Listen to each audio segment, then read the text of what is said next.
Nah, yang kedua memang kita lihat semenjak pandemi ya Mbak ya. Jadi memang sejak pandemi ini kita lihat tren mindset masyarakat ini mulai bergeser. Dari yang sebelumnya memang masyarakat tidak terlalu aware dengan kesehatan, tapi semenjak pandemi masyarakat sadar bahwa kulit ini merupakan bagian terbesar dari tubuh. Sehingga memang menjaga kesehatan kulit juga sama dengan menjaga kesehatan dari tubuh kita gitu. Dan yang ketiga, saya sih jujur melihat beauty goals yang mulai bergeser ya.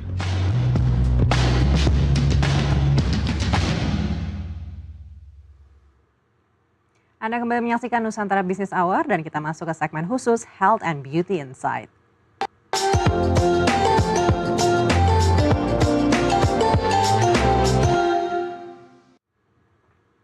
Industri kecantikan Indonesia terus menunjukkan pertumbuhan yang pesat dan menjadi salah satu sektor ekonomi yang paling dinamis dalam beberapa tahun terakhir.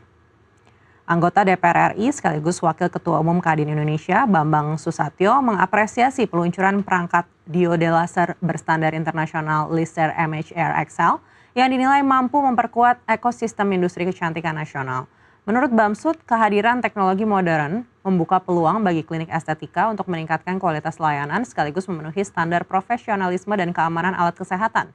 Nilai pasar produk kecantikan dan perawatan diri Indonesia pada 2024 tercatat mencapai 7,25 miliar dolar AS dan diproyeksikan meningkat menjadi 9,7 miliar dolar AS pada 2026. Bamsud menegaskan inovasi teknologi, penguatan merek lokal, sertifikasi, serta regulasi yang melindungi konsumen menjadi fondasi penting agar industri kecantikan dapat berkembang sehat dan menjadi motor baru ekonomi kreatif nasional.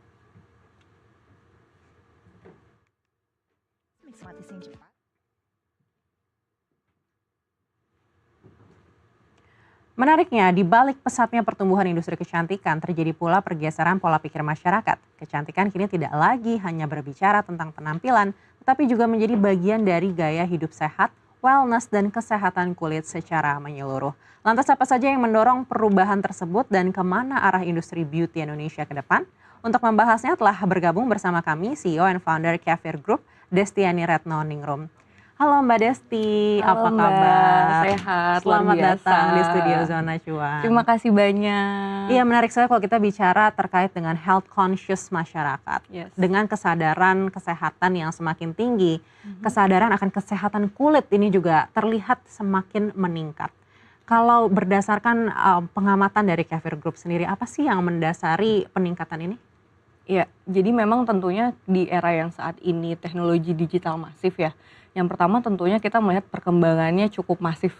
Jadi memang dengan adanya sosial media ini yang pertama sih, sosial media ini diakses dengan sangat mudah.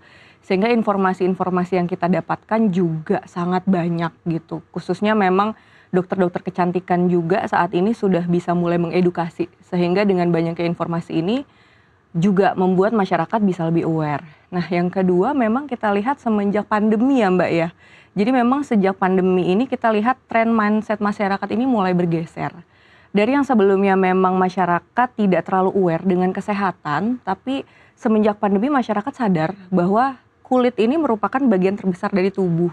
Sehingga memang menjaga kesehatan kulit juga sama dengan menjaga kesehatan dari tubuh kita gitu. Dan yang ketiga, saya sih jujur melihat beauty goals yang mulai bergeser ya.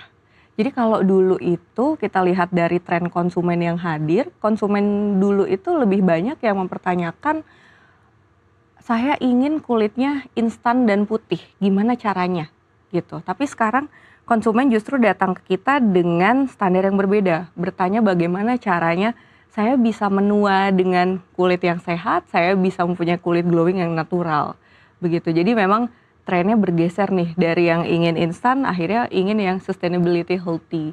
Baik, apakah ini artinya beauty standarnya juga sudah berubah begitu seiring juga mungkin dengan perkembangan zaman dan banyaknya informasi begitu. Seperti yang kita tahu standar kecantikan perempuan untuk di Asia itu kan biasanya yang kurus lalu putih begitu. Apakah dari pengalaman Kefir saat ini sudah mulai bergeser?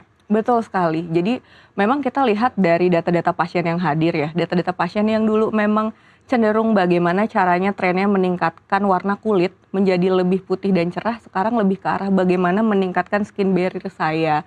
Bagaimana saya ingin melihat glowing tapi natural, tidak berlebihan begitu. Jadi dari situ beberapa tahun terakhir kita melihat bahwa trennya ini bergeser dan kita lihat habit dan mindset perempuan-perempuan Indonesia ini cukup berkembang ya begitu. Baik, dan untuk terkait dengan produk juga begitu, apakah ada pergeseran juga produk-produk kecantikan atau produk-produk wellness yang saat ini lebih diminati oleh customer? Iya, jadi kalau kita lihat juga Mbak, banyak juga produk-produk yang berasal dari global ya.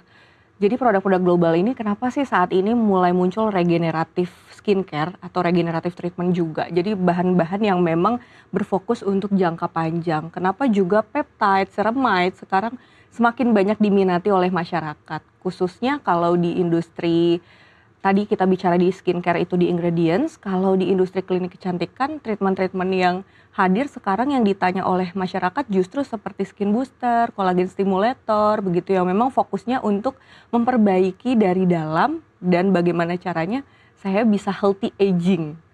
Begitu sih, karena kita kan biasanya kebiasaannya adalah melihat dari yang tren dari luar ya. Memang dari luar tadi sudah mulai bergeser ingredients-ingredientsnya peptide, ceramide, kolagen gitu. Memang fokusnya adalah untuk aging dari dalam gitu. Akhirnya juga mengikuti Indonesia sendiri sih. Baik, tapi adanya pergeseran ini kalau menurut Mbak Desti apakah cuma FOMO sesaat gitu atau memang sudah terjadi perubahan yang lebih dalam lagi?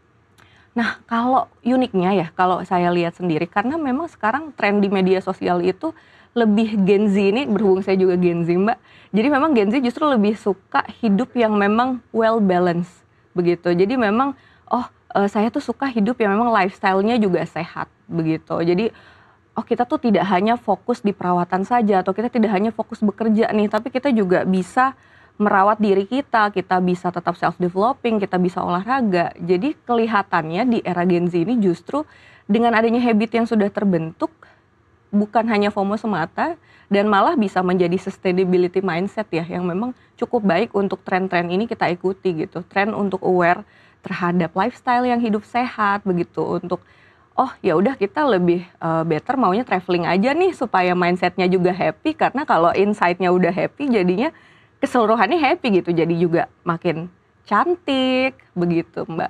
Baik, dengan meningkatnya awareness ini apakah ini menjadi faktor utama juga yang menjadi pendorong pertumbuhan industri health and beauty sendiri? Jangan dijawab dulu, kita akan bahas usai jeda, tetaplah bersama kami akan kembali sesaat lagi.